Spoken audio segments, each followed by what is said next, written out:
Welcome. Yes, we are live. I got the mute buttons unmuted and we are live. Got Coach Ryan here we Right. are remote studio. Coach, good afternoon. We are at a little earlier than we've been in the past, and that's good for my soul. It's good for my life. So that's what we're doing. And wanted to pass that along to encourage people to do that for their own life. But Coach Ryan, welcome. Thank you, sir. Thank you. How are you? I'm doing excellent, thank you. And you just said the best thing that made me go, hold that thought. Let's bring it up. Tonight's conversation is titled "Living a Crazy CV World: Can the Dream Still Be Achieved?" And if you're interested in achieving your dream, give a thumbs up. Help the algorithm bump this up for those that are trying to make it better in this world. But Coach Ryan, what was the question Yes, you sir. asked? Well, my question was define dream. Yeah. And this, I think, is the most important thing you could have asked, and I didn't even prepare myself to answer that question. And defining the word, defining the word may be the most important topic of our conversation tonight, Coach Ryan, because the dream, wow, what I thought people of the United States of America and around the world thought the dream of life was may not have been built based in truth and waking up to what the dream is. And so when we use that phrase, live the dream. Well, a couple questions pop into my mind. Whose dream are we talking about? And then who put that dream in my thoughts so that I believe that was the dream to live? And exactly. And then, you know, again, what's the dream? Are we living someone else's dream? Are we living even our own dream? You know, and a lot of times there's a lot of confluence between those two, and this is where we get lost, so to speak, in ourselves and our life. Well, the installation of thoughts, perspectives, beliefs from organizations that study psychology, that put out a marketing message, they begin to steer us, and I'm putting blinders on for those that can see, they steer us in a direction of what's capable, what's possible, what's desirable, where in actuality, that may be false or only part of the truth. We just talk about, and I don't know if this is going to get me in trouble or not, but we were just talking about McDonald's. And although it may not be the highest quality food, they're still making a ton of money. Give us a little insight about how that works for a company like McDonald's. I mean, it's pretty obvious to observe for sure. You go pretty much anywhere and there's line wrapped around the building, sometimes two. Yeah. um, how's that happen? A lot of people are well aware of better food right next door, maybe a couple bucks more, maybe not. McDonald's isn't as cheap as, you know, some places. So, but they achieve it just through sheer numbers. It's bombarded upon you. Great advertising and marketing on levels that few organizations could ever attain to. I mean, it's on a deep level. Because there's alignments with you know companies like Coca-Cola. I mean, as the two go hand in hand. You know,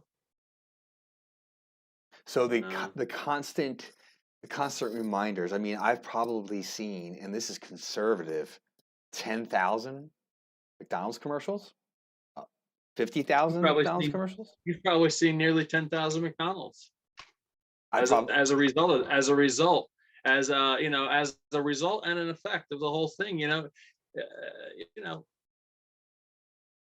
for what it's worth, it's truly an incredible story. You know, You want to talk about an object or a concept of manifest that you know very few organizations have weaved through this chaos of life Mm. as successfully as the company that we all know as McDonald's. Good or bad, the vast majority of children are raised on McDonald's, nearly worldwide. Wow. Wow. To me, that's a scary proposal, scary topic. Uh, yet. I look at the price. Let's just say someone may spend $10, $10 United States dollars right now on a burger and a soda, maybe and some fries. I really don't know what the cost of a meal is these days. I have no idea. However, I'm certain I can buy an entire pineapple and a bag of oranges that will give me significantly more nourishment, and the quantity of food may be even larger. Well, A bag of oranges and a pineapple. However, it may not strike the first timer that does the switch from McDonald's to this proposal of an idea of a fruit um, meal, and because the individual may not be used to it, it's not satisfying at the same level. Yet, if one can overcome that initial desire after a few days of that repeating this new behavior, they'll find, in my experience, has been, and Coach Ryan, I know you've done some different eating protocols. I find that my body adapts and accommodates the new source of nutrients and fuel, and in fact is better off for it. well, I mean, we're gonna just compare and contrast two relative extremes, but let's just compare and contrast them nonetheless. Take McDonald's, a fast food diet. Um, if you're on a strict fast food diet, let's you got to be there 3 times a day. You know, um, $12 per visit, give or take, 35, $40 a day. That's kind of what you're looking at. I've done a mono fruitarian diet Mm. where I've just eaten pears and pears only for a period of time, and maybe I'll switch over to, like you said, pineapple if that's in season, or and the thing is, you could go in and get organic fruit and get pounds and pounds of it that would last several days for that same $40 that would only get you one day at McDonald's. Mm. So it's two extremes, but nonetheless, people always say they choose fast food because of the costs. And sure, it's going to beat your local fine dining, or even your local restaurant owner who is trying to make quality food for his customers. It's gonna beat their pricing, and their convenience more times than not. You know. However, there's effects and there's options that people have, and you add up surrounding costs and stuff. It's just about the quality of life people choose. Mm. Well, indeed, because there's an effect of one's quality of life with the nutrients they choose. So, Coach, I'm gonna pause our conversation for a quick moment, and let's see if I hit the right button. Yes. So, for quite some time, and we took a little bit of break, Coach Ryan and I have been talking about this concept of winning in every situation.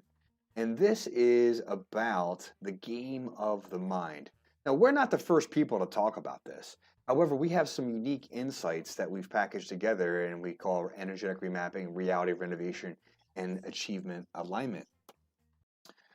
With that being said, where people can benefit is our unique perspective on these topics. Now, they're classic topics. They've been written about for, Coach, at least 100 years, if not more.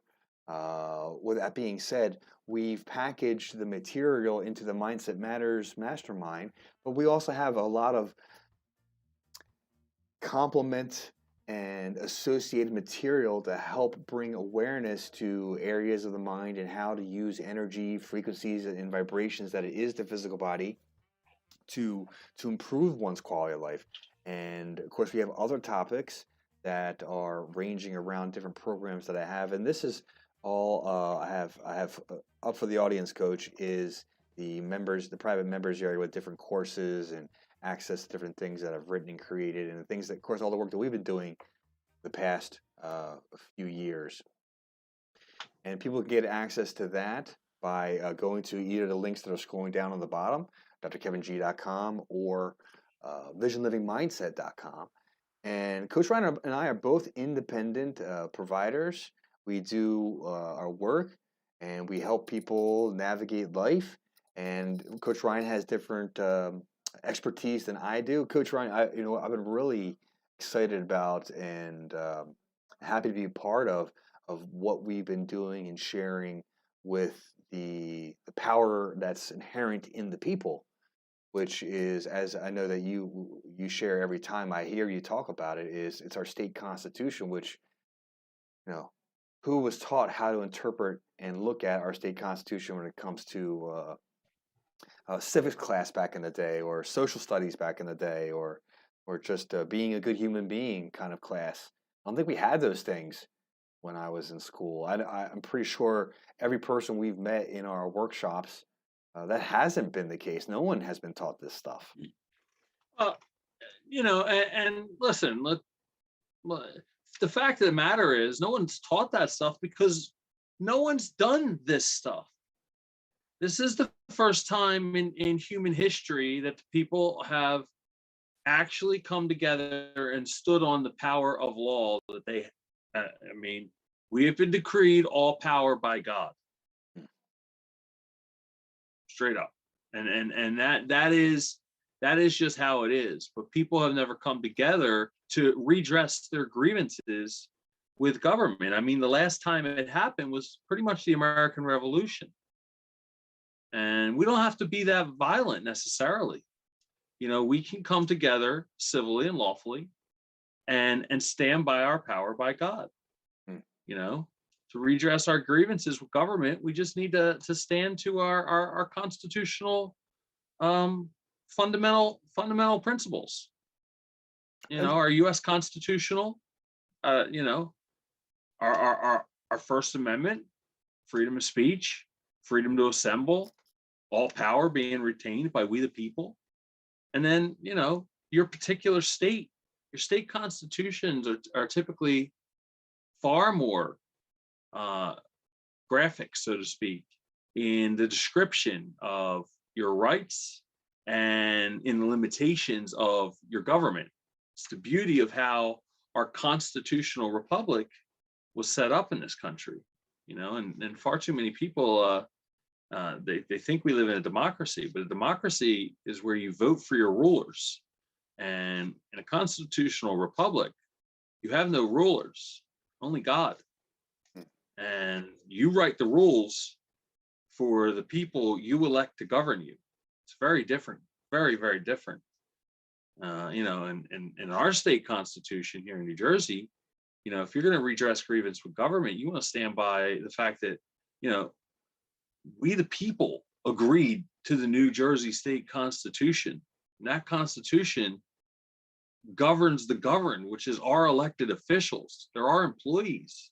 We own this place, and it says right in the beginning of our Constitution, we're grateful to Almighty God for all this power in our Constitution that every one of our representatives have sworn to. It says all political power is inherent in the people.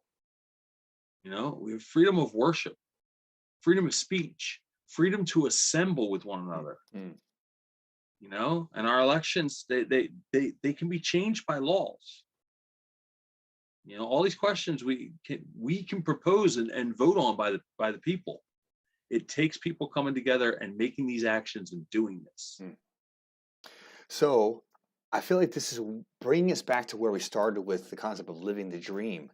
And what I hear you saying is actions are required to live this dream. And when I say dream, I mean a reality that we choose, that individually we choose. What in this conversation we're having regarding the state constitution, and those that we have put into place to do the work of governing the system for us in our favor, in our benefit for the rights and privileges. I don't want to say that word. I don't want to say it that way. For the pursuit of happiness, for the pursuit of one's desire that has a and there's a caveat to this. There's a moral and ethical line of living. Um, it's been called righteousness living in one area I studied under, right living, um, the golden rule, things of this nature. There's this foundational moral and ethical code of how to operate, yet, and I think it's important to talk about because the idea of just living how we all want can be skewed to a detrimental position or detrimental actions without having the conversation of morals and ethics and treating each other rightly and that code of life. And so I feel, I guess I feel that's necessary to inject in the conversation. Be careful what I say there, to put into the conversation. But and I'll say that these guidelines, these of how those that are put in place to be mindful of the of our government, of the rules that we all live by, it's gotten out of control and it's gotten one-sided and it's gotten to the place of benefiting a very small few while putting everybody else in a precarious position, a downward spiral, so to speak. Yeah, I think, I mean, it's been a long time coming, I think. Yeah, like I said, we've never stood on our power as a people. We've never come together and acted as one. And the only times they tell us about in history that we have, um, were really the best times for all the people. It's the few moments of freedom that history has shown us. Um, and it's just we've been under this hypnotic spell of acquiescence, just allowing the world to happen to us. And ultimately it's just a matter of harmonizing, coming together and making those actions. And the first step is with yourself, is bringing yourself in alignment with your ideal, Mm. and allow that to ripple out. Well, so Coach, you give me a question I want to pose to everybody is, what is your ideal? Now, this is a question for for everyone out there to contemplate and consider. But what is your ideal? And because I work in the holistic neurology, holistic healthcare, spinal alignment, the first question is, well, how well do you want to move? I ask people, how well do you want to sleep? How well do you want to feel? Well, what we're talking about is how well do we want to relate to our neighbor, to each other, to our world, and there are levels of engagement of that, and and so I'm pretty sure, I'm willing to bet close to 100%, if not 100%, of people are in agreement that things just aren't operating well. I'd have to think that everyone out there, maybe I've been mindful of my statement, but I think everyone out there sees that there's a need for improvement. I'd like to think so. Perhaps not. Um, yeah. I look at some of the Yeah. news out there, and it looks like maybe some people aren't even aware to ask that question to themselves, checking their own behavior, their own beliefs, their own actions, the effects on others of that. while just trying to get ahead or just trying to get uh, that next whatever that may be. Yeah, well, it's interesting through a lot of the self-help material that I've worked over in for the last several years and beyond. Um, One of the things that comes up all the time is this concept of hypnosis and self-hypnosis. And, um, through kind of looking into that subject, one of the things I realized is that we all experience this hypnotic level of trance with our day to day. Mm, And we find mm. ourselves in these routines that we are not consciously aware of unless we make conscious note of it, and you don't know what you don't know. And that's why I believe the mastermind principle is so, crucial in Napoleon Hill's formula, because the more reference points, the more perspectives, the more various viewpoints, personnel, people involved in the operation, if they're all working together, the more you're gonna see things that other people won't, because everybody's got these beautiful gifts, everybody, but you know, um, the law of compensation, dictates that for all these beautiful gifts, there's something that's not quite as good as it could be, or is being, you know, is not being put on, is not as strong as something else. You can't be great at everything. You know, there's a weakness. There's a weakness for every strength. A strength for every weakness. And that's where the value of synergy comes into play when people cluster for common cause. Such a an important part, that synergy component, because you've just like I was saying a few moments ago. There's topics I'm interested in, yet haven't either had the full desire or the full time or just needing to focus on other things